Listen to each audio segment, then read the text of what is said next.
नमस्कार साथियों, आपका स्वागत है जय बजरंग इंस्टीट्यूट में। जैसा कि हमने पिछले वीडियो में देखा था, आधुनिक भारत में हमने क्या क्या कंप्लीट कर लिया है। तो हमने यूरोपीय कंपनियों का आगमन खत्म कर दिया पूरा। दूसरा साथी अगर अपन बात करें तुम्हारा झांसी जी और कर्नाटक के, झांसी जी और अंग्रेजों के बीच में जो कर्नाटक युद्ध लड़े गए थे वो भी अपन ने खत्म कर लिए। इसके बाद फिर अपन ने देखा था 18वीं शताब्दी में नवीन राज्यों का उदय, और इन राज्यों में अपन ने क्या क्या देखा था। हैदराबाद देखा था, कर्नाटक देखा था, बंगाल देखा था, अवध देख लिया था हमने, मैसूर देख लिया था। आज हम देखने वाले हैं तुम्हारा जाटों को देखेंगे, केरल को देखेंगे, रुहेलखंड को देखेंगे और सिखों को देखेंगे। इतने लोगों को आज हम देखने वाले हैं। किन किन को देखने वाले हैं? तो सबसे पहले अपन देखेंगे जाट, ठीक है। दूसरे नंबर पर अपन क्या देखेंगे? केरल। पहले केरल कर लेते हैं। पहले अपन क्या देखेंगे? केरल, ठीक है। फिर अपन देख लेंगे जाट। फिर तीसरे नंबर पर अपन देख लेंगे रुहेलखंड। और फिर रुहेलखंड के बाद अगर अपन बात करें चौथे नंबर पर, फिर अपन क्या देख लेंगे? इसके बाद फिर अपन देख लेंगे तुम्हारा रुहेलखंड तुम्हारा हो जाएगा, और इसके बाद अपन देख लेंगे सिख। ये चार आज अपन लेकर चल रहे हैं। सिखों सिख कहाँ पर रहते हैं? तुम्हारे पंजाब में। सिख कहाँ रहते हैं? तुम्हारे पंजाब में। तो पंजाब को अपन यहाँ पर देखेंगे और सिखों के 10 गुरुओं को अपन देखेंगे। तो सबसे पहले आज अपन चार राज्यों को उठाने वाले। तो सबसे पहले बात कर लेते हैं अपन केरल की। केरल की अगर अपन बात करें तो केरल में तुम्हारा कोचीन, चिरक्कल, और चिरक्कल के बाद अगर अपन बात करें तुम्हारा कालीकट, और कालीकट के बाद अगर अपन बात करें त्रावणकोर। तो ये तुम्हारे चार मतलब मुख्य जगह हैं केरल की। अगर अपन बात करें चार बंदरगाह हैं जिन पर तुम्हारा शासन वगैरह हुआ करता था। जैसे कि यूरोपीय कंपनी भी तुमने आई होंगी तो देखी होंगी कि इन्हीं जगहों पर वे आसपास घूमते रहे। अब त्रावणकोर में अगर अपन बात करें तो त्रावणकोर के तुम्हारे राजा कौन थे? अगर तुम्हें ध्यान आ रहा हो, यूरोपीय कंपनी तुमने पढ़ी हो तो कौन थे तुम्हारे? मार्तंड वर्मा। मार्तंड वर्मा। और मार्तंड वर्मा का यदि तुम्हें ध्यान हो तो डचों के साथ युद्ध हुआ था। कौन सा युद्ध हुआ था? कोलाचेल का युद्ध हुआ था। कौन सा युद्ध हुआ था? कोलाचेल का युद्ध हुआ था। और ये तुम्हारा कब हुआ था? 1641 में हुआ था। और यहाँ पर मार्तंड वर्मा जीत जाते हैं और डच यहाँ पर हार जाते हैं, और केरल से तुम्हारा डचों की शक्ति को समाप्त कर दिया जाता है। बाद में अपन ने देखा था कि डचों का 1759 में अंग्रेजों के साथ बेदरा का युद्ध हुआ था और डचों का पूरी तरीके से पतन हो गया। अब इन्हीं मार्तंड वर्मा के बाद तुम्हारे जो अगले शासक आते हैं उनका नाम है तिरुनल राम वर्मा। कौन है तुम्हारे? तिरुनल राम वर्मा। अब तिरुनल राम वर्मा की बात करें तो तिरुनल राम वर्मा, पहली बात करें राजधानी, राजधानी तुम्हारी क्या थी? त्रिवेंद्रम थी। राजधानी क्या थी तुम्हारी? त्रिवेंद्रम थी इस समय तुम्हारी त्रावणकोर की। और त्रिवेंद्रम राजधानी तुम्हारी विद्वानों का केंद्र बनी। विद्वानों का तुम्हारी क्या बनी? केंद्र बनी। इसके बाद अगर हम बात कर लेते हैं तुम्हारा तिरुनल राम वर्मा की क्या क्या विशेषताएं थी, तो ये तुम्हारे कवि थे, अच्छी कविताएं भी कर लेते थे, संगीतज्ञ भी थे। इसके बाद अगर हम बात करें ये अभिनेता भी थे, मतलब कलाकारगिरी वाले काम भी कर लेते थे, एक्टिंग वगैरह भी इनको आती थी। साथ ही अगर अपन बात करें ये अंग्रेजी भाषा के भी अच्छे जानकार थे। अंग्रेजी भाषा के ये क्या थे? जानकार थे। और यूरोपीय मामलों का इन्होंने अध्ययन भी किया था। यूरोपीय मामलों का अध्ययन मतलब ये यूरोपियों के प्रति अच्छी समझ रखते थे, इन्होंने इनके सारे मामलों का अध्ययन किया था। और बात कर लें तुम्हारा तिरुनल राम वर्मा के विषय में, तो तिरुनल राम वर्मा के समय तुम्हारा मलयालम साहित्य का विकास हुआ। मलयालम साहित्य का विकास, मलयालम साहित्य का विकास इन्हीं के समय हुआ। और बात कर लें अगर अपन तिरुनल राम वर्मा के समय, तो एक प्रसिद्ध कवि हुए हैं, एक प्रसिद्ध कवि, और उनका नाम है तुम्हारा कुंचन नामबियर। कुंचन नामबियर ये तुम्हारे प्रसिद्ध कवि थे। यह तिरुनल राम वर्मा के समय ही थे। तो केरल में तुम्हारा बस आपको इतना ही याद करना है, और यही जिस तरीके से मैंने आपका माइंड मैप बनाया इसी तरीके से आपको माइंड मैप बनाकर चलना है। अब बात कर लेते हैं हम तुम्हारी जाटों की। जाट की अगर हम बात करें तो जाट तुम्हारे शुरुआत में अगर बात करें क्या थे, ये खेती अरों की एक प्रजाति थी। खेती करने वालों की क्या थी, एक प्रजाति थी। तो क्या लिखेंगे अपन, खेती अरों की एक प्रजाति, खेती अरों की एक प्रजाति थी। अब ये तुम्हारी निवास कहाँ करती थी, तो ये तुम्हारा दिल्ली, आगरा और मथुरा, ये तीनों जगह फैले हुए थे। कहाँ कहाँ फैले हुए थे, दिल्ली, आगरा और मथुरा में, तीनों में फैले हुए थे। इन्हीं तीनों को मिलाकर तुम्हारा भरतपुर साम्राज्य पड़ा। कौन सा, भरतपुर राज्य की नींव पड़ गई। भरतपुर राज्य की नींव, भरतपुर राज्य की नींव तुम्हारी किसने डाली थी, तो इनके संस्थापक की अगर अपन बात करें, संस्थापक थे तुम्हारे चूड़ामन जाट। कौन थे तुम्हारे, चूड़ामन जाट। अब चूड़ामन जाट के बाद तुम्हारा अगला आता है, इसमें कौन, बदन सिंह। कौन आता है तुम्हारा, बदन सिंह। बदन सिंह को अगर अपन बात करें तो वास्तविक संस्थापक माना जाता है। क्या माना जाता है तुम्हारा, वास्तविक संस्थापक माना जाता है जाटों का, ठीक है, जिसने तुम्हारा बदन सिंह। अब बदन सिंह की अगर अपन बात करें तो बदन सिंह ने तुम्हारी जो अहमद शाह अब्दाली है उनके साथ युद्धों में इन्होंने कई बार सहायता की। जैसा कि अपन ने पिछले वीडियो में देखा था कि अहमद शाह अब्दाली ने भारत पर 8 बार आक्रमण किया था। तो इन्हीं में से इसने क्या की थी, बदन सिंह ने अहमद शाह अब्दाली की सहायता की थी और अहमद शाह अब्दाली ने इनको राजा की उपाधि दी थी। अहमद शाह अब्दाली ने, अहमद शाह अब्दाली ने राजा की उपाधि दी। कौन सी उपाधि दी, राजा की उपाधि दी। अब एक प्रश्न आपके लिए कमेंट में है, यदि आप मेरे को तरीके से सुनते हैं तो राजा जी की उपाधि राजा राम मोहन राय को किसने दी थी, ये आपको कमेंट सेक्शन में इसका जवाब देना है। इसके बाद अपन बात कर लेते हैं, अब बदन सिंह के बाद तुम्हारे अगले शासक जो जाटों के आते हैं, ठीक है, उनका नाम क्या था तुम्हारा, सूरजमल जाट। सूरजमल जाट।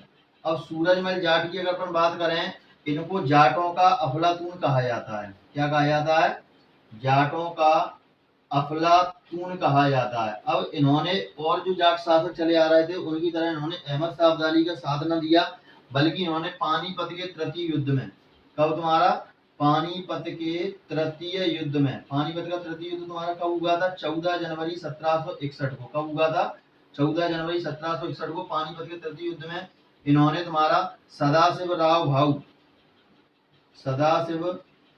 भाऊ और विश्वास राव का साथ दिया। यानी कि क्या दिया था इन्होंने, मराठाओं का साथ दिया। कौन थे तुम्हारे, मराठे, मराठाओं का क्या दिया था, साथ दिया था। और इसके अलावा भी तुम्हारे फिर ये मराठे क्या होते हैं, मराठे हार जाते हैं, मराठे हार गए। तो ये तुम्हारा कौन था, रुहेलखंड। अपन ने क्या देख लिया, जाट देख लिया, क्या देख लिया, केरल देख लिया। अब अपन चर्चा करने वाले हैं रुहेलखंड की। रुहेलखंड की चर्चा करेंगे तो इससे पहले मैं इसको साफ करूंगा, ठीक है।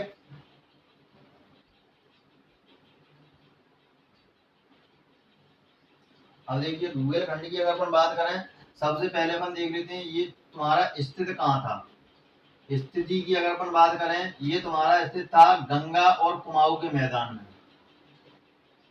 कहाँ पर स्थित था ये, गंगा और कुमाऊं के मैदान में स्थित था। अब गंगा और कुमाऊं का मैदान कहाँ है, अगर आपको नहीं समझ में आता तो भारत का भूगोल नामक एक प्लेलिस्ट बनी हुई है अपने चैनल पर, जिसमें मैंने हिमालय का विस्तार अच्छे तरीके से बताया गया है, ठीक है। तो उसमें आप जाकर इसको समझ सकते हैं अगर आपको डिटेल में और जाना है तो। नहीं, इतना आपको याद रखना है कि यह क्षेत्र गंगा और कुमाऊं के मैदान में स्थित था और इस वजह से यह क्षेत्र काफी उपजाऊ क्षेत्र था। अब काफी उपजाऊ क्षेत्र है तो यहाँ की आर्थिक स्थिति भी अच्छी होगी। जब आर्थिक स्थिति अच्छी होगी तो यहाँ पर क्या करते हैं, मराठे लगातार आक्रमण करते रहते हैं और इनसे यहाँ पर जो रुहेलखंड के जो शासक रहते हैं उनसे लगातार तुम्हारा क्या वसूलते रहते हैं, ये कर वसूलते रहते हैं। मराठाओं के दो कर थे, एक था वार्षिक चौथ और एक था तुम्हारा सरदेश मुखी। तो ये कर तुम्हारे वसूलते थे। तो इन मराठाओं से तुम्हारा परेशान होकर तुम्हारा यहाँ पर देखिए एक संधि होती है किसके बीच में, पहले तो अपन देख लेते हैं इसकी स्थिति पता चल गई। अब अपन बात कर लेते हैं यहाँ पर इसकी स्थापना किसने की थी। स्थापना की बात करें तो स्थापना है तुम्हारे अली मोहम्मद खान, अली मोहम्मद खान द्वारा यहाँ की स्थापना की जाती है। इसके बाद यहाँ पर बात कर लेते हैं, एक नेता रहता है, नेता प्रमुख कौन सा है तुम्हारा, हाफिज रहमत। नेता कौन है, हाफिज रहमत। अब हाफिज रहमत तुम्हारा क्या करता है, जो तुम्हारे अवध के सूबेदार रहते हैं कौन? अवध के नवाब। अवध के नवाब तुम्हारे कौन रहते हैं? शुजा-उद-दौला। शुजा-उद-दौला का तुम्हारा सर हिंद का सूबेदार रहता है कौन? तुम्हारा वजीर खां। वजीर खां के साथ ये तुम्हारा संधि करते हैं नेता हाफिज रहमत। ये कहते हैं यदि तुम मराठों से हमारी रक्षा करते हो तो हम तुमको 40 लाख रुपए तौर पर हरियाणा देंगे, मतलब 40 लाख रुपए तुम्हें संधि के तौर पर हम तुमको दे देंगे। अब हुआ भी ऐसा ही कि 1773 में जब मराठों ने इन पर आक्रमण किया तो इन्होंने मराठों की रक्षा की। मराठों से इनकी रक्षा की। किसकी रक्षा की? तुम्हारी अली मोहम्मद और हाफिज अहमद की, यानी रुहेलखंड की इन्होंने रक्षा की और मराठों को इन्होंने भगा दिया। लेकिन बाद में ये नेता हाफिज अहमद जो होते हैं ये 40 लाख रुपए नहीं देते हैं। तो इसके एवज में क्या होता है? 1774 में तुम्हारा मीरनपुर कटरा का युद्ध होता है। मीरनपुर एक जगह है, यहाँ पर मीरनपुर कटरा का एक युद्ध होता है और इस युद्ध में क्या होता है? नेता हाफिज अहमद मारे जाते हैं।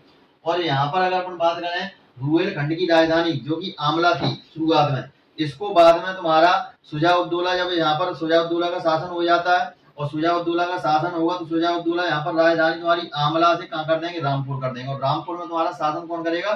फैजुल्ला करेगा। बस इतना हमको रुहेलखंड में याद रखना है। तो रुहेलखंड में अपन पहले क्या देखा? अब देखा नेता देख लिए, स्थापना देख ली, स्थिति देख ली।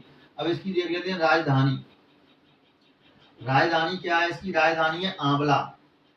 और ये आंवला तुम्हारी कहाँ पड़ती है? उत्तर प्रदेश में। ठीक है। अब यहाँ पर क्या होता है? 1773 में मराठों द्वारा, पहले यहाँ पर अपन देख लेते हैं। हाँ ठीक है, 1773 में मराठों द्वारा हुए आक्रमण से सरे हिंद के सूबेदार कौन है तुम्हारे? वजीर खां। वजीर खां द्वारा रक्षा की गई। वजीर खां द्वारा क्या की गई? रक्षा की गई। और ये वजीर खां तुम्हारे कौन है? सर हिंद के सूबेदार हैं। कौन है ये तुम्हारे? सर हिंद के सूबेदार। ठीक है। और सर हिंद के सूबेदार में उनको नियुक्त किसने किया था? तो मोहम्मद शाह रंगीला ने तुम्हारा वो नियुक्त की, सॉरी किसने? शुजा-उद-दौला ने। शुजा-उद-दौला ने क्या किया था? नियुक्त किया था इनको। तो शुजा-उद-दौला ने नियुक्त किया था। तो वजीर खां से किसने संधि की थी? हाफिज रहमत ने। और इन्होंने 40 लाख रुपए इनको नहीं दिए थे। ठीक है। ये पॉइंट आपको दिमाग में रखना है। क्या है? वजीर से रक्षा की गई और 40 लाख रुपए नहीं दिए गए। 40 लाख रुपए नहीं मिले। लिख लो इधर साइड में, 40 लाख रुपए नहीं मिले। 40 लाख रुपए जब नहीं मिले तो तुम्हारा अगला युद्ध होता है तुम्हारा 1774 में। कौन सा युद्ध होता है? मीरनपुर कटरा का युद्ध। मीरनपुर कटरा युद्ध ये किस किस के बीच में होता है? तो ये होता है तुम्हारा हाफिज रहमत के बीच में। ठीक है, क्योंकि फसाद तो इसी ने फैलाया। और वर्सेज में तुम्हारा कौन रहेगा? वर्सेज में तुम्हारा रहेगा वजीर खां। अब यहाँ पर वजीर खां जीतता है और हाफिज रहमत इस युद्ध में तुम्हारा क्या होता है? मारा जाता है। इसकी क्या हो जाती है? मृत्यु। अब इसकी मृत्यु हो जाती है। फिर यहाँ पर जो वजीर खां जीता, वजीर खां तुम्हारा किसका है? किसके द्वारा नियुक्त किया गया? शुजा-उद-दौला के द्वारा। शुजा-उद-दौला यहाँ पर शासन करेगा। तो अब यहाँ पर क्या होगा? शुजा-उद-दौला ने रुहेलखंड पर कब्जा कर लिया। रुहेलखंड पर क्या कर लिया? तुम्हारा कब्जा कर लिया। और राजधानी यहाँ पर कहाँ कर दी इन्होंने? राजधानी अब परिवर्तन कर दी। राजधानी परिवर्तन कहाँ कर दी? तुम्हारी रामपुर। और रामपुर भी तुम्हारी कहाँ है? यूपी में है। रामपुर अगर तुम्हें ध्यान आ रहा हो तो शोले बसंती इन कुत्तों के सामने मत नाच, धर्मेंद्र का डायलॉग अगर तो ये वही रामपुर है तुम्हारा। ठीक है। तो यहाँ पर ये तुम्हारा रामपुर राजधानी कर देते हैं। और रामपुर में तुम्हारा शासन कौन करता है? रामपुर में तुम्हारा शासन करेगा फैजुल्ला। कौन करेगा? फैजुल्ला खां यहाँ पर रामपुर में शासन करेगा। बस इतने ही अपन को की पॉइंट इसमें याद रखने रुहेलखंड में। अब अपन बात करेंगे तुम्हारी सिखों के 10वें ग्रुप की। और इसके लिए एक बहुत ही शानदार ट्रिक है, इसको मैं साफ करूंगा फिर इसको मैं कराऊंगा। ठीक है।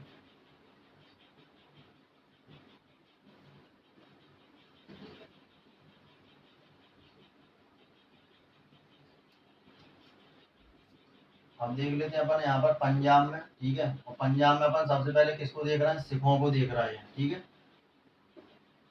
पंजाब आपको पूरा विस्तार से अगले वीडियो में मिलेगा। इस वीडियो में हम सिर्फ सिखों के जो 10 गुरु हैं उनके बारे में चर्चा करेंगे। फिर इसके बाद पंजाब में तुम्हारा कैसे कैसे आगे रणमत सिंह आते हैं, ठीक है। फिर रणमत सिंह के बाद दुर्जन सिंह, फिर खड़क सिंह और फिर दिलीप सिंह, कैसे कैसे राजा आएंगे उनका शासनकाल अपन देखेंगे। उसका एक सेपरेट वीडियो अलग होगा पंजाब का। इसमें अपन खाली अभी क्या देखेंगे, सिखों के 10वें गुरु को। तो सिखों के 10वें गुरु को अगर आपको याद करना है क्रम से, कई बार क्या है एग्जाम में इनका क्रम पूछ लिया जाता है कि कौन से नंबर के कौन से गुरु थे और इन्होंने क्या किया। तो इसके लिए एक ट्रिक है, और ट्रिक आपको पूरे यूट्यूब पे दावा करता हूँ, पूरे यूट्यूब पे आपको ये कहीं नहीं मिलेगी। तो ट्रिक क्या है, नाना ने अंगद से कहा, नाना ने अंगद से कहा यदि तुम्हें भी अमर होना है, यदि तुम्हें भी अमर होना है, राम और अर्जुन की तरह, राम और अर्जुन की तरह, तो 3 बार हर हर हर तेज बोलकर गोविंद नाम जपना होगा, गोविंद नाम जपना होगा, ठीक है। ये ट्रिक है तुम्हारी। अब इस ट्रिक से अगर अपन बात करें तो यहाँ पर इस ट्रिक से देखिए कैसे गुरु निकलेंगे। 10 पहले अपन बात कर लेते हैं। यहाँ पर नाना पे अपन ने पुस्तक लगा दिया, फिर अपन ने अंगद पर बॉक्स बंद कर दिया, फिर यहाँ पर अमर पर बंद कर दिया, ठीक है। फिर राम पर बंद कर दिया, और फिर तुम्हारा अर्जुन पर बंद कर दिया, और फिर तुम्हारा 3 बार तुम्हारा एक हर ये हो गया, एक हर ये हो गया, एक हर ये हो गया, और तेज बोलकर यहाँ से एक ये हो गया, ठीक है। और गोविंद नाम, ठीक है। तो इनसे तुम्हारे क्या निकलेंगे, सिखों के तुम्हारे गुरु निकल जाएंगे। सिखों के तुम्हारे क्या निकलेंगे, इनसे सिखों के 10 में 10 के 10 गुरु के अपन नाम निकाल कर देंगे। देखिए सबसे पहले अपन बात कर लेते हैं नाना से। नाना से तुम्हारे कौन हो जाएंगे, गुरु नानक देव। कौन हो जाएंगे, गुरु नानक देव। अब गुरु नानक देव की अगर अपन बात करें, इनका जन्म कहाँ हुआ था, तो इनका जन्म तुम्हारा कहाँ हुआ था, ननकाना साहिब पाकिस्तान में। पाकिस्तान को क्या कहते हैं, ननकाना साहिब। और ननकाना साहिब में तुम्हारा रावी नदी के किनारे तलवंडी में एक तलवंडी जगह है, और वहां पर एक परिवार है खत्री परिवार। इस खत्री परिवार में तुम्हारा गुरु नानक देव का जन्म होता है, और इन्होंने ही तुम्हारी सिख वंश की स्थापना की थी। और इसके बाद देख लेते हैं इनके पिता कौन थे। इनके पिता थे कालूजी मेहता, माता थी तृप्ता देवी, और पत्नी थी सुलक्षणा देवी। अब यहाँ पर क्या होता है, आगे चलकर अगर अपन देखते हैं तो इन्होंने क्या किया था, इन्होंने तुम्हारा सिद्धांत दिया था पुनर्जन्म और कर्मवाद का, इन्होंने सिद्धांत दिया। साथ ही अगर अपन बात करें इनको ज्ञान की प्राप्ति कहाँ हुई थी, तो इनको ज्ञान की प्राप्ति कालीबेन नदी के किनारे इनको ज्ञान की प्राप्ति हो जाती है। और इनका जन्म तुम्हारा कब हुआ, देखा था अपन ने 14 अप्रैल 1469 को इनका जन्म होता है। वहीं अगर अपन बात करें इनके अनुयायी जो इनको मानते थे, कौन कौन थे, बाबर था, और ठीक है हुमायूं था, कबीर था, रैदास थे। ये इनको अनुयायी थे, इनको जो मानते थे अच्छे तरीके से। वहीं बात करें इनकी मृत्यु की, तो 22 सितंबर 1539 में इनकी मृत्यु हो जाती है। तो ये तुम्हारे जो मुख्य फैक्ट थे वो किनके हैं, गुरु नानक देव के। तो आइए इनको कवर कर लेते हैं। सबसे पहले अपन देखेंगे गुरु नानक फैक्ट कैसे लिखेंगे। गुरु नानक देव यहाँ पर आपको ऐसे लिखना है, इसी तरीके से आपको पूरे नोट्स बनाने हैं। सबसे पहले यहाँ पर क्या लिखना है, इनका जन्म इनका कब हुआ, 14 अप्रैल 1669 को इनका जन्म होता है। कब होता है, 14 अप्रैल 1669 को इनका जन्म होता है। और जन्म इनका कहाँ पर होता है, तुम्हारा तलवंडी में। कहाँ पर, तलवंडी में कहाँ, खत्री परिवार में, तलवंडी में खत्री परिवार में। और ये तलवंडी तुम्हारी कहाँ पड़ती है, ननकाना साहिब यानी कि पाकिस्तान में रावी नदी के किनारे एक तलवंडी गांव है जहाँ पर खत्री परिवार है, वहां पर इनका जन्म होता है। अब इनकी बात कर लेते हैं इनके पिता के बारे में। इनके पिता कौन है, पिता है इनके कालूजी मेहता। कौन है, पिता कालूजी मेहता इनके पिता हैं।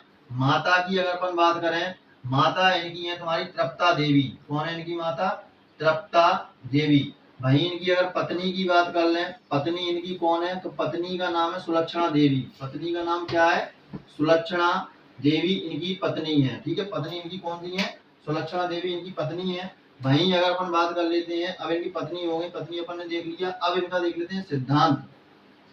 इनका सिद्धांत क्या है? इनका सिद्धांत है तुम्हारा कर्मवाद, कर्मवाद और पुनर्जन्म। कर्मवाद और पुनर्जन्म का इन्होंने क्या दिया था? सिद्धांत दिया था। वहीं बात कर रहे हैं इनको ज्ञान कहाँ प्राप्त हुआ? ज्ञान इनको प्राप्त हुआ कालीबेन नदी के किनारे। कहाँ प्राप्त हुआ? कालीबेन नदी के किनारे इनको ज्ञान प्राप्त हुआ। कालीबेन नदी के किनारे इनको ज्ञान प्राप्त हुआ। ठीक है, इसके बाद अपन बात कर लेते हैं तुम्हारा और क्या होता है। तो यहाँ पर अपन बात कर लेते हैं इनको ज्ञान प्राप्त हो गया। अब यहाँ पर देख लेते हैं इनके अनुयायी। अनुयायी कौन कौन है इनके? अनुयायी की बात करें तो इनके अनुयायी तुम्हारे कौन है? बाबर है, बाबर के बाद हुमायूं है, हुमायूं के बाद बात करें तुम्हारा कबीर है और रैदास है। ये इनके तुम्हारे हुमायूं हैं। वहीं बात करें इनके वचनों का संकलन, इनके वचनों का संकलन किसमें लिखा हुआ है? आदि ग्रंथ में। आदि ग्रंथ में क्या लिखा हुआ है? इनके वचनों का संकलन, इनके वचनों का संकलन। वचनों का संकलन किसमें लिखा हुआ है? तो आदि ग्रंथ में। वहीं अपन बात करें आदि ग्रंथ किसकी रचना है? तो आदि ग्रंथ की अगर अपन बात करें, ये रचना तुम्हारी किसकी है? तो आदि ग्रंथ रचना है तुम्हारी अर्जुन देव की। किसकी रचना है ये? अर्जुन देव की तुम्हारी रचना है। ठीक है, अर्जुन देव जो सिखों के अगले गुरु होंगे। ठीक है, इनकी रचना है कौन सी? आदि ग्रंथ। अब यहाँ पर अपन देख लेते हैं और यहाँ पर क्या होता है। तो यहाँ पर अगर अपन बात करें इन्होंने इनकी मृत्यु के बारे में बात कर लेते हैं। इनकी मृत्यु, इनकी मृत्यु, मृत्यु इनकी कब होती है? मृत्यु की अगर अपन बात करें, इनकी मृत्यु होती है तुम्हारी 22 सितंबर 1539 में इनकी मृत्यु हो जाती है। कब हो जाती है इनकी मृत्यु? 22 सितंबर 1539 में इनकी मृत्यु हो जाती है। ठीक है, अब यहाँ पर अपन ने क्या देख लिया? गुरु नानक देव देख लिया। अब अपन चलते हैं अगले दूसरे गुरु, गुरु अंगद की तरफ अपन चलते हैं। आवाज कम कर ले फोन की। गुरु अंगद की तरफ अपन चलते हैं। अगले गुरु तुम्हारे कौन है? गुरु अंगद। ठीक है, दूसरे गुरु, सिखों के दूसरे गुरु कौन है? गुरु अंगद।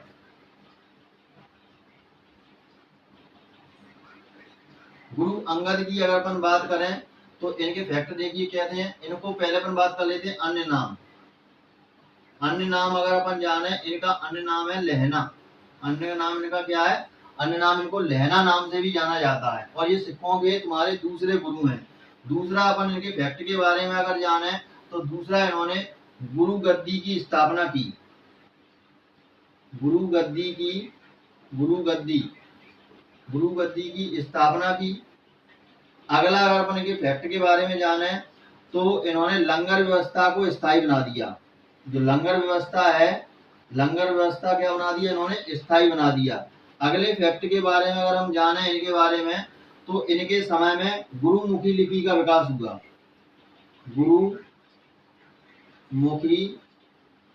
लिपि, गुरुमुखी लिपि का क्या हुआ? विकास हुआ इनके समय में। गुरुमुखी लिपि का विकास इनके समय में हो जाता है।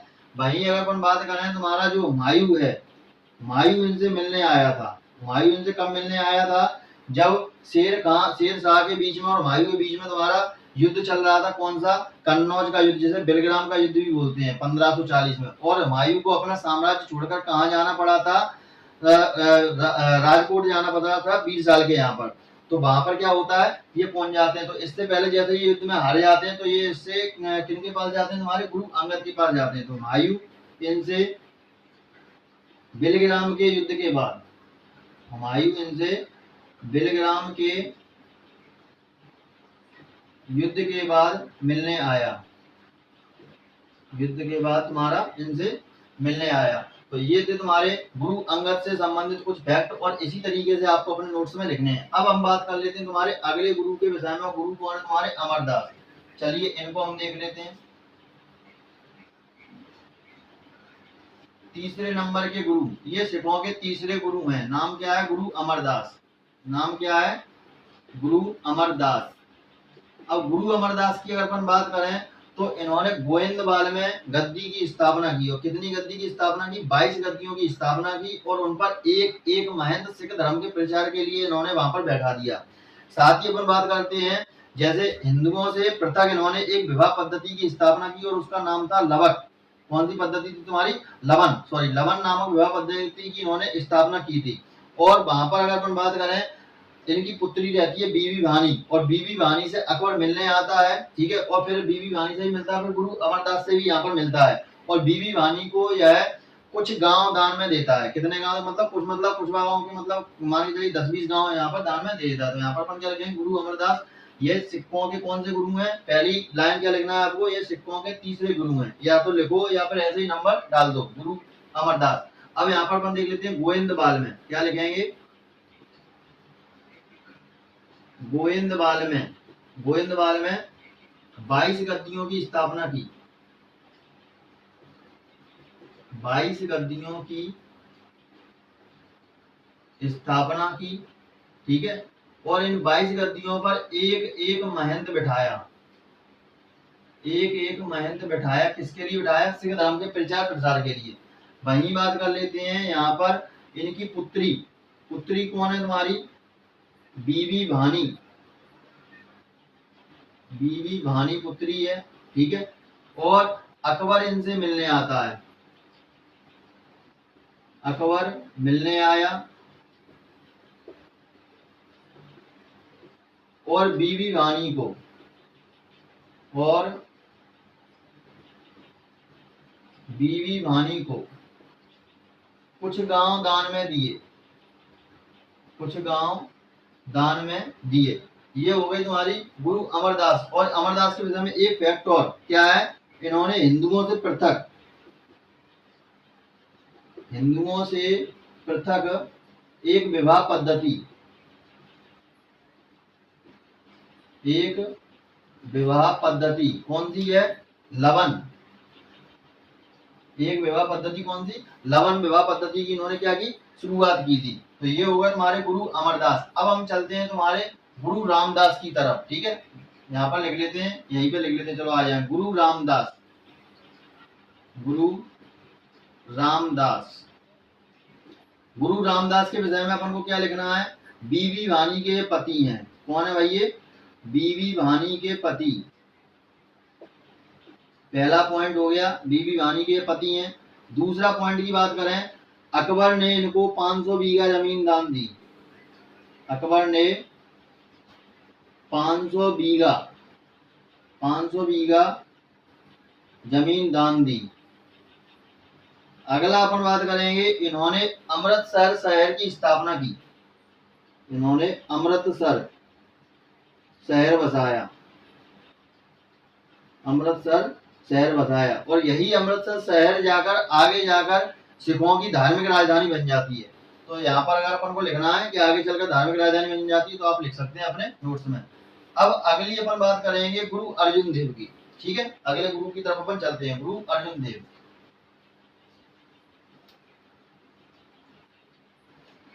पांचवें गुरु कौन से हैं, गुरु अर्जुन देव।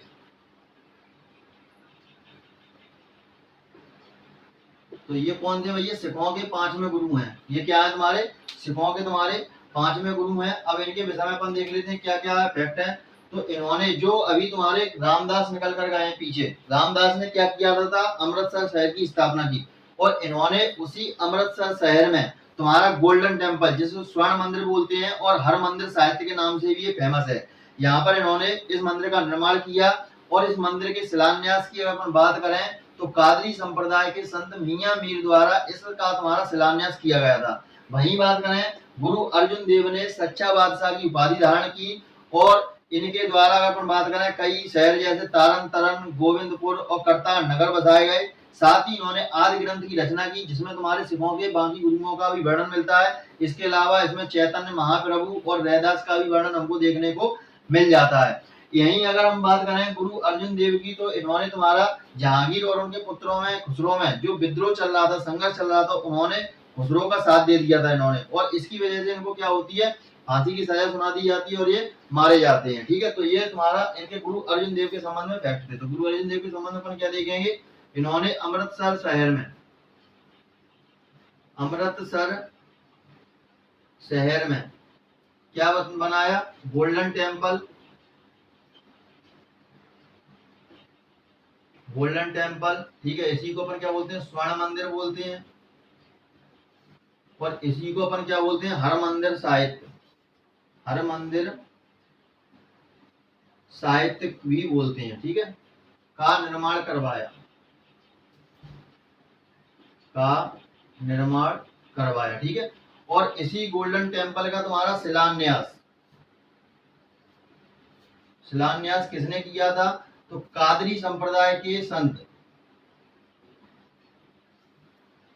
कादरी संप्रदाय के संत तुम्हारे कौन थे? मियां मीर, मियां मीर द्वारा इसका क्या करवाया था? तुम्हारा शिलान्यास करवाया था। वहीं बात कर लेते हैं उपाधि। इन्होंने उपाधि कौन सी धारण की? उपाधि इन्होंने धारण की सच्चा बादशाह, सच्चा बादशाह इन्होंने उपाधि धारण की, ठीक है। वहीं इनके अगले फैक्ट के बारे में अगर अपन जाने, इनका अगला फैक्ट तुम्हारा क्या है गुरु अर्जुन देव का? तो अगले फैक्ट की अगर अपन बात करें तो इन्होंने तारन तरन, तारन तरन, करतारपुर और गोविंदपुर जैसे नगर बसाए, गोविंदपुर नगर बसाए, ठीक है। अगला अपन देखें इनके बारे में और क्या है, तो इन्होंने आदि ग्रंथ की रचना की, आदि ग्रंथ की रचना की। और आदि ग्रंथ की रचना में तुम्हारा रैदास, चैतन्य महाप्रभु और तुम्हारे सिखों के पांचों गुरु का वर्णन मिलता है, सिखों के पांचों गुरुओं का वर्णन मिलता है, ठीक है। पांचों गुरुओं का क्या मिलता है? वर्णन मिलता है। अब अपन बात कर लेते हैं, इन्होंने आदि ग्रंथ की रचना की, साथ ही अपन बात करें इन्होंने जहांगीर, जहांगीर और उनके पुत्र खुसरो के संघर्ष में, खुसरो के संघर्ष में खुसरो का साथ दिया, खुसरो का साथ दिया। और बाद में इनको क्या हो जाती है? तुम्हारी फांसी की सजा दे दी जाती है। क्या दे दी जाती है इनको? फांसी की सजा दे दी जाती है। तो ये था तुम्हारा गुरु अर्जुन देव से संबंधित तुम्हारे फैक्ट थे, ठीक। क्या क्या थे? तो ये सिखों के पांचवें गुरु हैं। अमृतसर साहिब में गोल्डन टेम्पल या स्वर्ण मंदिर या हर मंदिर साहित्य की इन्होंने स्थापना की। इसका शिलान्यास तुम्हारा कादरी संप्रदाय के संत मियां मीर द्वारा कराया गया था। वहीं अगर अपन बात करें गोल्डन टेम्पल पर सोने की परत किसने चढ़ाई थी? क्वेश्चन आता है। तो राजा रणमत सिंह ने सोने की टेम्पल यानी स्वर्ण मंदिर पर, गोल्ड टेम्पल पर सोने की परत चढ़ाई थी। किसने? राजा रणमत सिंह ने। तारन तरन, करतारपुर और गोविंदपुर जैसे नगर बसाए, आदि ग्रंथ की रचना की और जहांगीर और उनके पुत्रों के संघर्ष में इन्होंने खुसरो का साथ दिया, इसलिए इनको फांसी की सजा दे दी गई थी। उपाधि इन्होंने कौन सी धारण की? सच्चा बादशाह की उपाधि इन्होंने धारण की। अब यहाँ पर तुम्हारे लिए एक क्वेश्चन और है, बादशाह ए बेखबर की उपाधि किसने धारण की? यदि आपने मध्यकालीन इतिहास के मेरे पूरे वीडियो देखे हैं तो आप इसका जवाब जरूर दे पाएंगे। चलते हम अगले गुरु की तरफ। अगले गुरु अपन देखेंगे तुम्हारे पांचवें गुरु हो गए, ठीक है। कहाँ कहाँ तक अपन पहुंच गए? देखिए पहला ये हो गए, दूसरे हो गए, तीसरे हो गए, चौथे हो गए, पांचवें हो गए। अब अपन चल रहा है छठवें गुरु की तरफ। तो छठवें गुरु में तुम्हारा, छठवें गुरु का नाम तुम्हारा हर से क्या हो जाएगा? हर गोविंद। क्या हो जाएगा? हर गोविंद। तो इनकी अगर अपन बात करें हर गोविंद की, इन्होंने अकाल तथ्य का निर्माण किया, अकाल तथ्य का इन्होंने क्या किया? निर्माण किया। साथ ही अपन बात करें इन्होंने दरबार में, दरबार में नगाड़ा बजाने की, दरबार में नगाड़े बजाने की शुरुआत, इन्होंने दरबार में नगाड़े बजाने की शुरुआत की। साथ ही अगर अपन बात करें तुम्हारा, इनको क्या है? जहांगीर द्वारा बंदी बनाया गया था,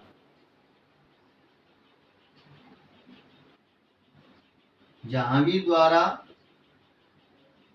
बंदी बनाया गया, बंदी बनाया गया। कहाँ बनाया गया?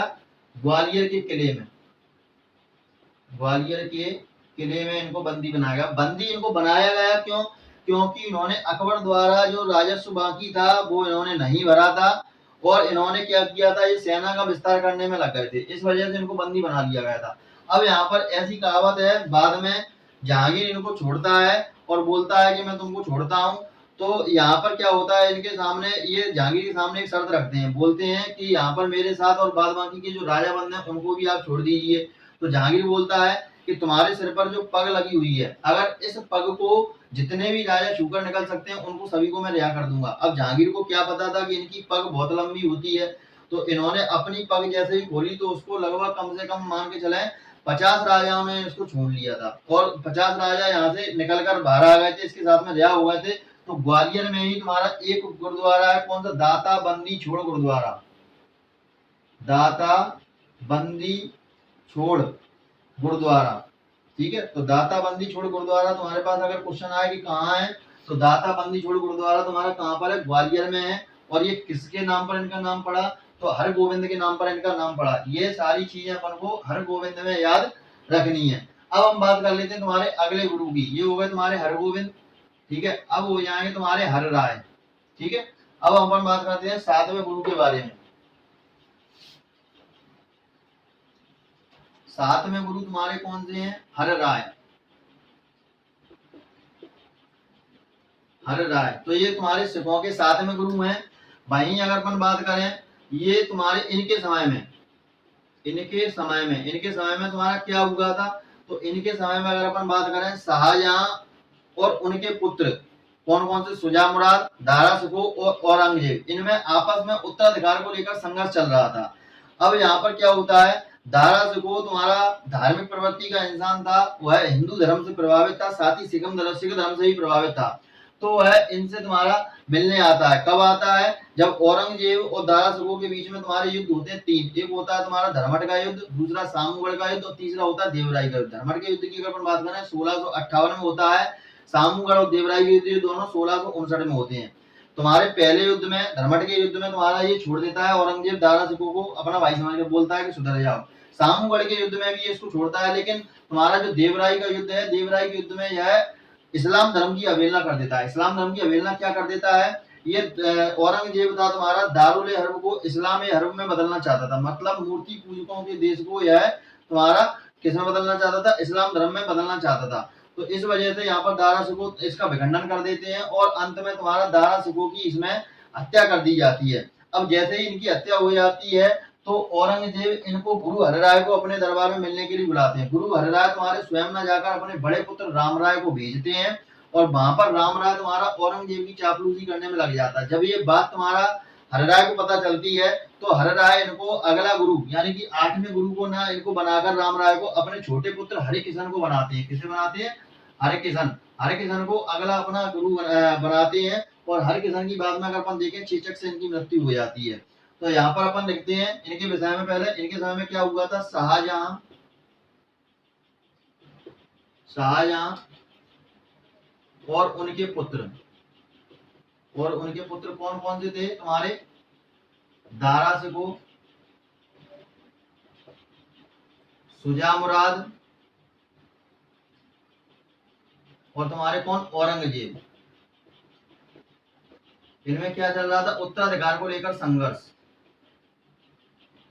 उत्तराधिकार के लिए क्या चल रहा था तुम्हारा, संघर्ष चल रहा था। अब देखिए यहाँ पर क्या होता है, दारा शिकोह वर्सेज औरंगजेब,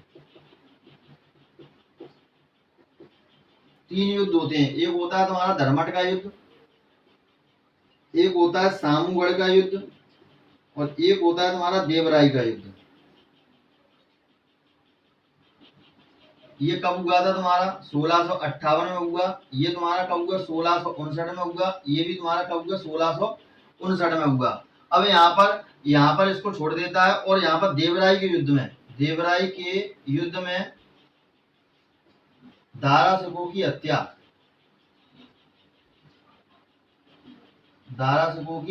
हत्या कर देता है, कौन, औरंगजेब। जब इस युद्ध में तुम्हारा सामूगढ़ के युद्ध में हार जाता है, तो दारा शिकोह मिलने किससे जाता है, दारा शिकोह मिलने जाता है हरिराय से। तो यहाँ पर अपन क्या लिखेंगे, मिलने गया, ठीक है। कौन से युद्ध के बाद, सामूगढ़ के युद्ध में हारने के बाद ये हरिराय से मिलने गया। अब यहाँ पर अगर अपन बात करें दारा शिकोह के संबंध में, कुछ फैक्ट और हैं, यहीं पर कवर कर लीजिए। इनको तुम्हारा छोटा अकबर के नाम से भी जानते हैं, दूसरा अपन बात करें, इन्होंने एक पुस्तक लिखी है, दो समुद्रों का संगम। दो समुद्रों का संगम नामक पुस्तक इन्होंने किसमें लिखी? संस्कृत में लिखी है। इसके बाद बात कर लें, शाहजहां ने इनको एक उपाधि दी है, शाह ए बुलंद बेखबर, बुलंद शाह ए बुलंद, शाह बुलंद की उपाधि इनको मिली है। शाह बुलंद की उपाधि किसने दी है इनको? शाहजहां ने दी है। शाह बुलंद की इनको उपाधि मिली है। साथ ही अपन बात कर लें, इन्होंने तुम्हारा 52 उपनिषदों का, 52 उपनिषदों का इन्होंने क्या किया? फारसी में अनुवाद किया है। फारसी में अनुवाद किया है। तो ये तुम्हारे दारा सिखों से संबंधित फैक्ट हमने यहाँ पर आपको कवर करा दिए हैं। अब यहाँ पर अपन देखते हैं, औरंगजेब इनकी हत्या कर देता है औरंगजेब। अब यहाँ पर क्या है? औरंगजेब हर राय को दरबार में बुलाता है। हर राय को दरबार में बुलाता है और हर राय किसे भेजते हैं? अपने बड़े पुत्र, अपने बड़े पुत्र राम राय को भेजते हैं।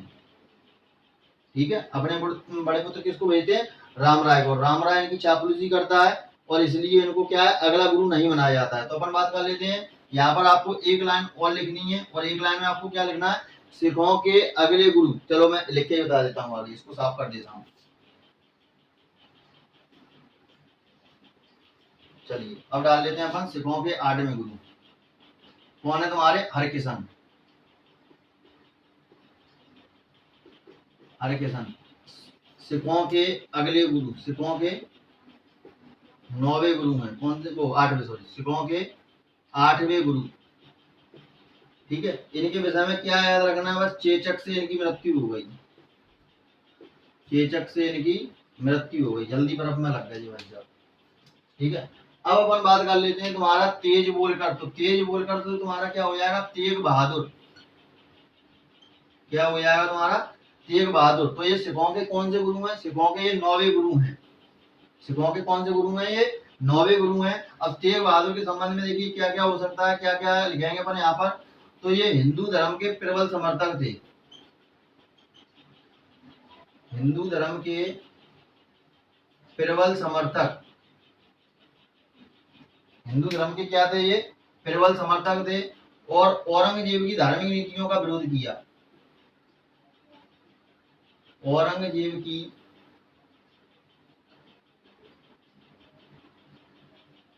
धार्मिक नीतियों का इन्होंने क्या कर दिया था? विरोध कर दिया था। औरंगजेब को गुस्सा आ गई और 1675 में औरंगजेब द्वारा बंदी बनाया गया।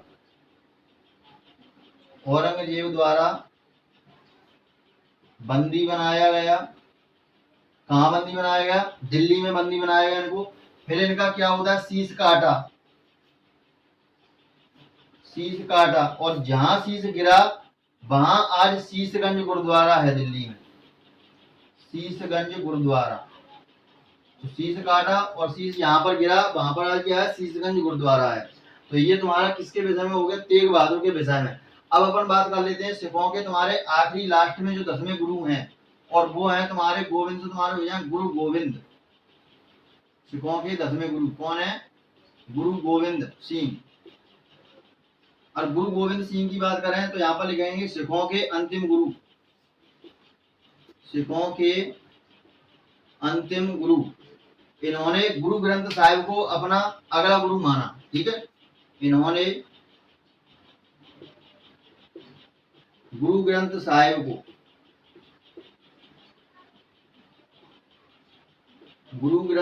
को अगला गुरु माना।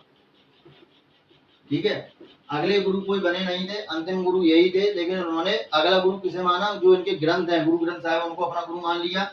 1699 में अपन बात करें, 1699 में इन्होंने खालसा पंथ की स्थापना की। खालसा पंथ की स्थापना की इन्होंने। ठीक है, साथ ही बात कर लेते हैं, इन्होंने सिख जाति के लिए 5 कंकार नियुक्त किए थे। 5 कंकार। 5 कंकार कौन कौन से नियुक्त किए थे? केस, कंगा, कड़ा, कटार, कृपाण, कच्छा। 5 कंकार इन्होंने नियुक्त किए थे सिख जाति के लिए। साथ ही इन्होंने पुरुषों के नाम के पीछे इन्होंने सिंह और महिलाओं के नाम के पीछे कौर लगाना अनिवार्य कर दिया। इन्होंने कहा यदि आप सिख हैं तो अपने नाम के पीछे पुरुष सिंह लगाएं और महिला अपने नाम के पीछे कौर लगाएं। इसके बाद देख लेते हैं और इन्होंने क्या किया था। यहाँ पर मैं साफ कर देता हूँ उधर थोड़ा। अब देखिए और इन्होंने क्या किया था, तो इधर देख लेते हैं अपन। और 5 कंकार नियुक्त किए। साथ ही इन्होंने सिखों को सैन्य जाति में परिवर्तित किया। सिखों को सैन्य जाति में परिवर्तित किया। सैन्य जाति में क्या किया, परिवर्तित किया। 80,000 की सेना का निर्माण कर दिया भाई साहब ने। 80,000 की सेना का निर्माण कर दिया। साथ ही इन्होंने अगर अपन बात करें किले, इन्होंने किले बना दिए थे। कौन कौन से, लोहगढ़ का किला, लोहगढ़, आनंदगढ़, फतेहगढ़, ठीक है, और केसगढ़। ये इन्होंने किले बना दिए थे। बात कर लेते हैं अब इनकी तुम्हारी जीवनी की। इन्होंने क्या क्या रचनाएं लिखी हैं। रचना की बात करें तो विचित्र नाटक इनकी आत्मकथा है। विचित्र नाटक क्या है, इनकी आत्मकथा। वही बात कर लेते हैं दूसरी इनकी रचना कौन सी। एक तो ये हो गई विचित्र नाटक जो इनकी आत्मकथा है। दूसरी रचना की बात करें तो कृष्णावतार, ठीक है। तीसरी बात करें तो जफरनामा। ये इनके द्वारा लिखी गई 3 रचनाएं थी। इसके बाद बात कर लेते हैं यहाँ पर क्या होता है। 1705 में नांदेड़ महाराष्ट्र में अजीम खान द्वारा इनकी हत्या कर दी जाती है। अजीम खान द्वारा इनकी क्या कर दी जाती है, हत्या कर दी जाती है। अब इनके बात कर लेते हैं पुत्रों के बारे में। अगर अपन पुत्र देखें तो इनके पुत्र तुम्हारे 4 पुत्र थे इनके। कौन कौन से 4 पुत्र थे इनके, देखिए यहाँ पर इसको थोड़ा हटा देता हूं। इनके 4 पुत्र कौन कौन से थे। एक पुत्र थे तुम्हारे फतेह सिंह, दूसरे तुम्हारे थे जोरावर सिंह। फतेह सिंह और जोरावर सिंह को दोनों को दीवार में जिंदा चुनवा दिया था। दीवार में जिंदा चुनवाया। किसने चुनवाया दीवार में जिंदा, तो ये चुनवाया था तुम्हारा सरहिंद के सूबेदार। सरहिंद के सूबेदार कौन है, अभी अपन ने पीछे पढ़े हैं, वजीर खां। कौन है, वजीर खां के द्वारा। अगले तीसरे पुत्र इनके थे तुम्हारे अजीत सिंह और एक थे तुम्हारे जुझारू सिंह। इन दोनों की चकमौर के युद्ध में मृत्यु हो जाती है। चकमौर के युद्ध में क्या हो जाती है, इनकी मृत्यु हो जाती है। तो ये थे तुम्हारे सिखों के 10 गुरु। और तरीके से मैंने इनको आपको बताया था। इस तरीके से यदि आप याद करेंगे, बस एक ट्रिक याद रखेंगे, तो सिखों के आपके 10 गुरु याद हो जाएंगे। साथ ही इनका क्रम भी आपको याद हो जाएगा। तो आज अपन ने इस वीडियो में क्या देख लिया, तुम्हारे जाट देख लिए अपन ने, ठीक है, केरल देख लिया, रुहेलखंड देख लिया, और तुम्हारा सिखों के गुरु देख लिए 10 गुरु। अब यहाँ पर अपन पंजाब में आगे अगले वीडियो में सेपरेट पंजाब को ही पूरा चर्चा करेंगे, जिसमें अपन देखेंगे कि बंदा बहादुर आते हैं और बंदा बहादुर यहाँ पर नांदेड़ महाराष्ट्र में तुम्हारा इनसे मिलते हैं, इनसे प्रभावित होते हैं, और बाद में धीरे धीरे क्या होता है, तुम्हारा बंदा बहादुर की भी हत्या तुम्हारी हो जाती है। 40 सिखों सहित सिख जाति तितर बितर हो जाती है। फिर बाद में तुम्हारे सिखों के एक नेता आते हैं, ठीक है, कपूर सिंह। फिर वो तुम्हारा धीरे धीरे सिख साम्राज्य की स्थापना करते हैं। 12 मिसलें बनती हैं, उनमें से एक मिसल रहती है तुम्हारी सुकर चकिया मिसल। तो ऐसे ही इसमें फिर धीरे धीरे पहले राजा आएंगे तुम्हारे रणमत सिंह, फिर रणमत सिंह के बाद आए खड़क सिंह, फिर आएंगे तुम्हारे कौन, दिलीप सिंह, और इन सभी के बाद लास्ट में क्या होता है, तुम्हारा कोहिनूर हीरा पहुंच जाता है आगे जाकर। इसकी चर्चा अपन करेंगे अगले वीडियो में। तब तक के लिए यदि आपको ये वीडियो पसंद आता है तो वीडियो को लाइक कीजिए, शेयर कीजिए, सब्सक्राइब कीजिए। जय हिंद, जय भारत।